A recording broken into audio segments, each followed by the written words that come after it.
Congratulations on your offer to study at RMIT. We're excited that you're joining us. To secure your place, you need to enrol online. This is a simple process that you can do at home. We're going to take you through the main steps now. First step, be prepared. Your RMIT enrolment email provides your student number and program information. Remember to keep this handy. You will need an official document to prove your citizenship. A current passport is the best option, but check your enrolment guide for details of other documents you can use.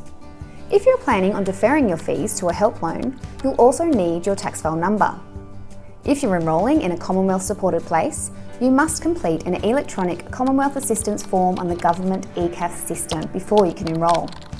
Give yourself plenty of time to get the documents you need. Ready? It's time to enrol. Log into enrolment online using the details in your enrolment guide. Once there, you'll complete My Checklist, where you'll fill in your personal details, verify your citizenship, and if eligible, indicate if you want an optional help loan, such as fee help.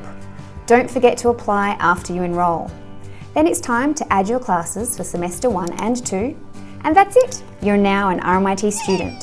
If you need more information about any of these steps, it's all covered in your step-by-step online enrolment guide.